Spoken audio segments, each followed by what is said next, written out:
Welcome back, everyone. It's time for Emily's Energy Corner. You're listening to All About Healing, and I want to say again thank you to Jay, our fabulous producer, and also to Vita Jewel, who is the show's sponsor. It is gem-infused water, and if you know me at all, I'm a big crystal girl. I always have crystals around, nearby, tucked away in pockets in my car, all over the place, so to have it in my water is really special, and it's in a glass encased place, so you're not worried about choking on these beautiful precious gems. So go visit Vita Jewel. It's Jewel USA, or the country that you're in, because they're all over the world.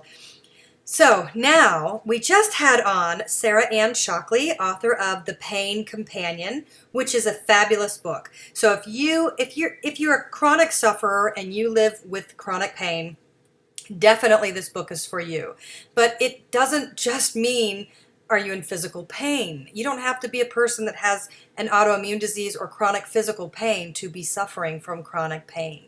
And I understand that, and I see you. And I've been you. I've been there, I've lived there, I stayed way too long there, and my anxiety was very painful. It wasn't a pain body per se, but you do step out of your life. So I do encourage you to get The Pain Companion. It's an excellent book. And one of the things that she was talking about is that you get to a point, whether it's anxiety, depression, physical pain, autoimmune, inflammation, all the things that we deal with, so many people, but we get to a point where we finally want to change the dynamic of whatever it is that is causing us the slow life, because we enter into this sort of tunnel and everything kind of goes in slow motion and we don't really know where we fit anymore. And she mentioned something about that when this occurs, it's like living in a sensitive bubble and there's this sort of energy around you and you don't really want people to penetrate its force field. It's like walking around with a hula hoop and saying, stay this far, please stay this far, I'm in pain, or I'm in excruciating mental pain and I don't want to talk about it because I don't want to bum you out and I don't want to make you think that I'm weak, or it's just not socially acceptable to talk about the pain or the anguish or anything that you're going through, which is really hard because look at that new show, A Million Little Pieces. I haven't seen it yet, but it's all on the premise that somebody killed themselves and nobody saw it coming. And that's when you are in some really serious agony and anguish, that's when you need to open up and ask people for help and let people, at least people that you trust, at least a significant one or two or more, let people know where you're at so that we can meet you where you are and help you. But one of the things that she was talking about is changing sort of the persona of what it is, because anything that's coming into your life is a message. It is a message for your body and for your health, for your wellness, that something is off. And those messages start way earlier than you may pick up on. So by the time that you're in a huge issue where you've got to go make these doctor's appointments and things, those messages have been tapping on you for a really long time. And the fast-paced lifestyle that we have nowadays and the disconnect between our body and our minds, it pays the price. And you finally realize, okay, I'm actually in a place now that I might not be able to get back from. So you have to figure out a new way of living. But one of the things that I thought about was the 5 stages of grieving, because it's the same. You still go through denial. That can't be me. This isn't supposed to be my life. What is this? This is BS. The doctor's wrong, or whoever it says it's wrong. And then you get angry. Of course you get angry because it's painful. Who in the heck wants to live in pain? And then you begin to bargain. Okay, maybe if I do this, then I'll do this. And I'm guilty as a bargainer. I'm like a spiritual bargainer. I do it all the time. And I still am, if I have really great things, I get really nervous. I sort of step back and wait for like the big giant rock to fall in front of me and like balance it out. I'm trying very hard not to live in that place that the other shoe always has to drop. But it's a conditioned response that we learn very early on as part of being in an earth body, that bargaining is important and also can be a detriment.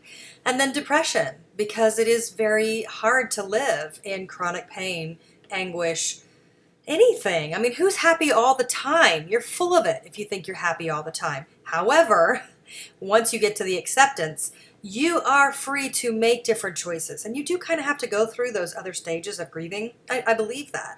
I believe that with anything that comes new into your life that is hard. But when you get to the acceptance place, it doesn't mean you lay down and this is what your life is going to be like. And so now I just have to accept it. And I hate the term, it is what it is. I hate that. It is what it can be. And it is what you decide for it to be. Because whether you believe it or not, we are given free will here on this planet. We also have a soul contract, and hopefully you believe in a higher power that's part of this whole deal too. But they don't actually want to see you suffer. So when you get to that place of acceptance, it's more of a different bridge.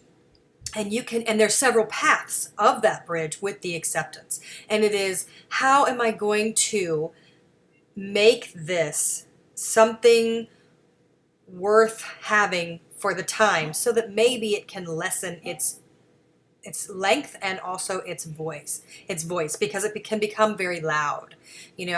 When you're caught up in physical pain, chronic pain, inflammation, anxiety, depression, more emotional or mental issues, it becomes all encompassing, and it's really, really hard to give anybody else any part of you, any part of yourself, any part of your life. And it becomes you're living in a selfish bubble, and you're not a jerk for that. Everybody does it. We all do it. I live in my selfish bubble all the time to tend to my personal garden, because how am I going to be able to give you anything at all if I have nothing left to give? So it does start inside. And how are you going to take the message or take the new not necessarily good addition into your life?